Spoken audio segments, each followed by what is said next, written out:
네, 여러분 안녕하십니까. 시베리아 비둘기의 김반장. 네, 복남입니다. 네, 여러분 반갑습니다. 네, 네 오늘은 저희가 얼마 전에 우리 칸 영화제 황금 사자상을 받은 네, 우리 정확히는 칸 영화제 황금 종려상이죠. 네 황금 종려상 죄송합니다. 네, 아니 우리 괜찮아. 기생충 모르는 우리 사람 봉준호 감독의 기생충을 제가 같이 봤거든요. 오늘 리뷰 한번 시작해 보도록 하겠습니다. 일단 영화 내용이 좀 나올 테니까 네, 이렇게 스포 방지 얘기를 하죠. 스포. 스포 제 영화 내용 듣고 네. 싶지 않은 분은 뒤로 좀 돌아가 주세요. 그냥 보지 영화 마세요. 보고, 영화 영화 본 사람은 보세요. 영화 본 사람만. 네. 영화 본 사람만 이 방송 봐주세요. 네, 보겠습니다. 기생충. 우리 봉준호 감독이 기생충 우리 찍었었는데요. 우리 봉준호 감독, 그리고 우리 송강호 대배우가 나왔죠. 일단 봉준호 감독의 송강호가 정말 자주 나와요. 페르소나죠. 왜 페르소나가 뭐죠, 근데? 페르소나가 뭐냐면 이제 그 감독의 영감을 주는 어... 배우를 우리가 흔히 페르소나라고 칭합니다. 이제 이게 굉장히 재밌는 사연이 있는 거 혹시 아세요? 어떤 사연이죠? 이게 송강호가 완전히 무명 배우일 때 영화 네. 오디션을 보러 왔었대요. 아, 네. 근데 그때 당시 이제 봉준호 감독도 무명 조 감독이었어요. 근데 송강호가 완전 막 열연을 펼치면서 오디션을 봤는데 떨어졌어요. 그래서 울면서 집에 가는 거예요, 송강호가. 그러니까 봉준호 감독이 찾아와서 쪽지를 이렇게 건넸대요. 내가 만약 감독이 되면 당신은 꼭 배우로 쓰겠다. 너무 연기를 잘하니까. 근데 또 송강호도 이 사람도 크게 될 사람이었던 게 그 쪽지를 계속 들고 있었대요. 와. 나한테 이렇게 응원해 주는 사람이 있으니까 나 연극 계속하면서 연극하고 뮤지컬 계속하면서 영화 해야겠다. 그렇게 해서 이 사람들이 나중에 만나게 된 게 뭐냐면 살인의 추억이에요. 둘이 대박. 깜짝 놀랐다는 거야. 만나가지고 웃었다는 거예요, 현장에서. 그때 대박. 당시 송강호는 이미 넘버 3로 이미 스타가 된 상태였고 봉준호 감독은 이제 막 입봉해가지고 이제 슬슬 올라오다가 영화 몇 개 말아먹고 살인의 추억으로 오면서 솔직히 이제 봉준호 감독이 살인의 추억으로 빵 뜬 거잖아요, 우리나라에서.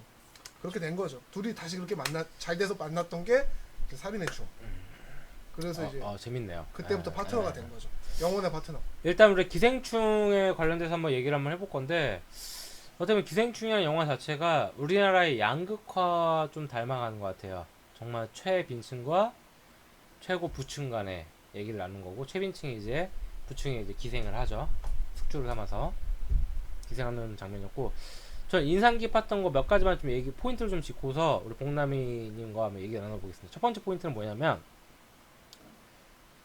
일단 반지하에 사는 송강호의 가족이 정말 엄청난 저택 궁궐 같은 집에 사는 우리 뭐죠? 이름이 기억이 안 나네요. 배우 이름이 뭐죠? 하여튼 부잣집에 갑니다. 이성균의 집에 가죠. 근데 웃겼던 게 선을 넘지 마라. 이성균 항상 얘기하죠. 선을 넘지 마라. 근데 냄새 갖고 선을 넘었다고 하니까 송강호가 이제 삐지죠. 삔또가 돌죠. 예. 냄새 어떻게 할 수 없잖아. 냄새를 어떻게 손을 안 넘겨. 근데 그 대사가 저는 되게 의미심장하다고 생각해요. 그러니까 네. 제가 군대에 있을 때 들었던 가장 모욕적인 단어 중에 하나가 네. 제가 모든 걸 되게 제가 열심히 해요. 다 고쳐요. 제가 성격도 쫄보고 좀 소심하고 그래가지고 상대방이 불편해하면 웬만하면 고칩니다. 어깨 좁게 하면 이렇게 좁게 쓰고 차렷 자세히 앞에만 봐. 전방 주시 경리에 손가락 똑바로 안 하냐 다 했는데 도저히 고칠 수 없는 거 고쳐낸 것 같아. 이렇게 얘기해요. 같이 근무를 나갔는데 옆에 딱 세워놓고 야 너 얼굴 어떻게 안 돼? 생긴 게 아주 못 같아 이러면서 그러니까 이게 냄새랑 똑같다고 생각을 해요. 냄새라는 얘기 자체가 존재로 좀 부정을 뜻하는 거죠. 그렇죠. 냄새는 어떡하라고. 어떻게 바꿀 수가 없잖아. 그러니까 심지어 근데 이 가족들은 정말 착한 게 가가지고 고치려고 그래. 몸에 페브리즈를 뿌려야 되냐 아니면 반지하에서 이사를 가야 되냐. 이게 냄새가 배서 가난이 배서 이게 안 빠지는 것도 이렇게 얘기하는데 이거는 약간 이런 모욕이랑 비슷한 것 같아요. 뭐 예전에 몇 년 전에 유행했던 그런 모욕 있잖아요. 뭐 키 175 이하는 부정 그런 단어 있었잖아요. 그런 것처럼 존재로적 부정을 사람한테 함부로 하면 안 돼요. 근데 이 영화에서 나왔다는 거죠. 근데 저는 냄새 얘기 들으면서 좀 약간 저도 느꼈던 게 뭐였냐면 이상균이 이런 얘기를 하거든요. 그 냄새 지하철에서 나는 냄새. 근데 중요한 게 지하철 안 타는 사람이 어딨어. 대부분 지하철 탄단 말이에요. 한마디 이상균이 말하는 그 냄새는 우리 모두예요. 반지하 사는 사람들만 나는 냄새가 아니란 말이야. 우리 모두라고요. 지하철 안 타는 사람 있어요? 지하철 안 타면 그 냄새 안 나겠지. 근데 지하철 타는 순간 그 냄새가 날 수밖에 없는 거예요. 근데 그 냄새 갖고 선을 넘지 마라. 냄새 나는 거 어떻게 선 어떻게 안 넘겨? 굉장히 그래서, 예. 존재론적 부정, 맞아. 엄청난 예. 모욕이었던 거죠. 모욕이야 진짜. 근데 웃긴 거는 이제 예. 그게 너무 완곡하게 표현되다 보니까 사람들이 모욕이라고 못 느낄 정도의 그런 영화적으로 심각하게 표현을 안 하잖아요. 그렇죠. 송강호 표정만 심각하게 변하지. 그리고 두 번째로 좀 인상 깊었던 게 뭐였냐면 의외로 반지하에 사는 송강호네 가족이 더 능력이 있어요. 부잣집 이성균네 집은 자세히 보면 능력이 없어. 당장 그 이성균 와이프도 별로 딱 봐도 그냥 약간 좀 너무 든 게 없어 보이지? 아들내미 이상하지? 딸내미 이상하지? 근데 의외로 송강호네 가족은 다 능력이 있어. 당장 딸 포토샵 겁나 잘해. 아들 재수를 많이 해서 그런지 영어를 정말 잘해. 엄마 투판 선수였어. 아빠 동영상만 보고서 그 피자 포장지 정말 잘 접어. 오히려 능력 있는 사람은 반지하에 사는 송강호네 가족이에요. 그렇죠. 예, 이성균네 가족은 오히려 능력이 없어. 근데 왜 능력 있는 정말 실력 있고 능력 있는 송강호네 집은 왜 이렇게 못 살고 의외로 정말 능력이 전혀 없어 보이는 이성균네 왜 이렇게 잘 살까? 이걸 한번 얘기해 보고 싶어요. 능력 있는데 왜 못 살까요? 글쎄요. 현대 사회 구조. 누가 봐도 송강호네가 훨씬 능력 있거든요. 근데 저는 뭐 그렇게 효율주의나 능력주의도 전 반대하는 편이고 인간이 자기가 본래 갖춘 품성대로 열심히 노력을 하면 어느 정도 먹고 살 수 있어야 되는 구조가 전 좋다고 생각을 해요. 능력이 있다 없다 중요하고 얘기하고 싶지 않은데 그러니까 봉준호 감독은 이런 걸 지적하고 싶었던 거죠. 그 당신이 떠받들고 위인이라고 생각하는 사람은 실제로 무능하다. 맞아, 진짜. 그런 걸 예. 표현하고 싶었던 거죠. 그러니까 돈 당장 많은 사람들이 당장 우리 결코 선하거나 위대한 사람들이 아니다. 맞아, 우리 당장 싶었던 것 같아요. 회사 아니면 알잖아. 사장들 봐봐. 얼마나 멍청해. 진짜 능력 없고. 근데 그 사람들 밑에서 우리가 월급 받으면 살잖아. 근데 이 영화를 보면 근데 그 사람들 재밌는 게 뭐냐면 그 사람들이 사양된 이유는 딱 한 가지예요. 용기. 망해도 돼. 일단 내 사업 한번 해보자. 진짜 능력 없어요. 우리나라 내 생각엔 우리나라 회사 오너들 중에 90% 이상은 능력 족도 없어. 근데 그 사람들이 사양된 이유는 딱 한 가지. 용기. 우리도 그니까 미국의 실리콘밸리처럼 언제까지 월급쟁이 할 거야. 사업해야지. 10번 사업 시도해서 9번 망해도 돼. 신부자 되면 어때? 한 번만 성공하면 바로 부자 되는 거야.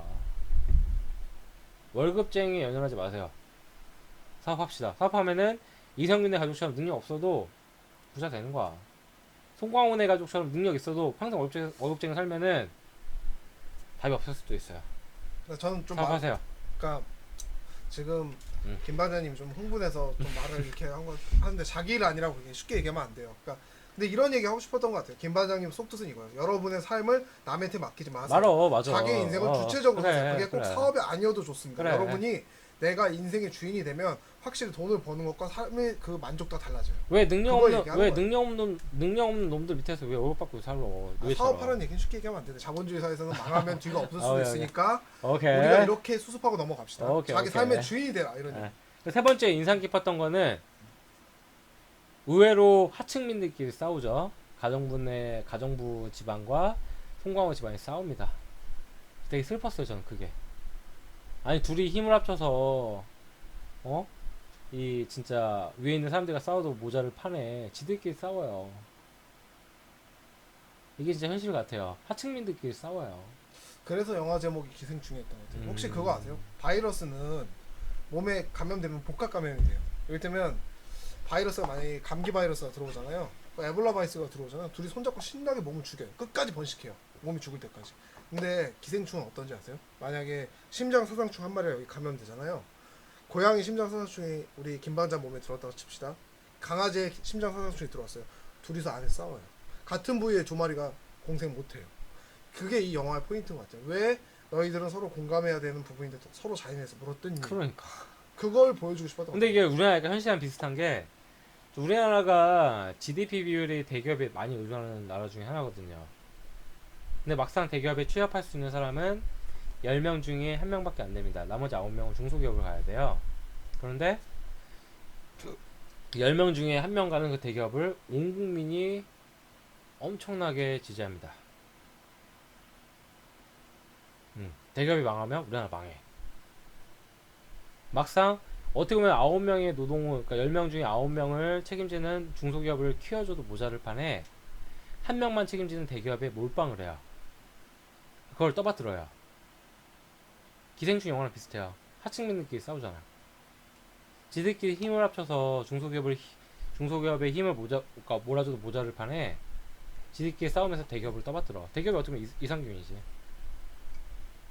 그 가정부 남편도 웃기잖아. 머리 지 피에 받아가면서 리스펙트! 죽어가면서. 그게 진짜 우리랑 현실이에요. 대기업 못 가. 9명은 어차피 한 명만 대기업 간다고. 근데 그 9명이 대기업을 빨고 있어.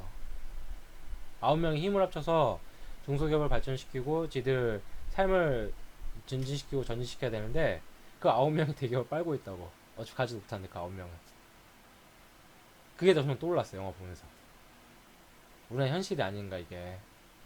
되게 슬펐습니다. 그러니까 지들끼리 싸우는 게 넌 제일 슬펐던 장면은 그거였어. 둘이 싸우는 게. 저는 이 영화 보고 되게 무서운 영화라 생각을 했어요.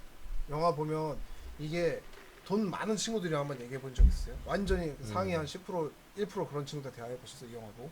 전 이런 얘기 들었어요. 역시 없는 것들은 집에 들이면 안 돼. 이 검은 머리 짐승은 거두면 안 돼. 은혜를 몰라. 그러니까 이게 이 영화가 진짜 구조적으로 잘 짜여져 있다는 생각이 드는 게 각 그 우리 경제적 계층에 따라 이 영화 본 눈빛이 다 틀려요. 하층민, 중산층, 상류층이 이 영화에 대한 해석이 다 틀리더라고요. 어떻게 들죠? 상류층 어떻게 해서? 상류층은 아까 전에 제가 말씀드린 것처럼 역시 검은 머리는 들이면 안 사람은 돼. 세상에 믿을 수 있는 사람 한 명도 없어. 들이면 가족도 안 믿을 돼. 수 없고 특히 뭐 없이 사는 것들 절대 믿으면 안 돼 이렇게 돼 있고 중산층은? 중산층 같은 경우에는 저 사람들 왜 싸우지? 그 둘 하층민들 싸우는 것도 이해를 못하고 이성균이 냄새? 아니 지 몸에는 냄새 안 나나? 이 새끼도 어렸을 때 지하철 탔을 거 아니야. 그러니까 중산층은 양쪽 다를 이해 못해요.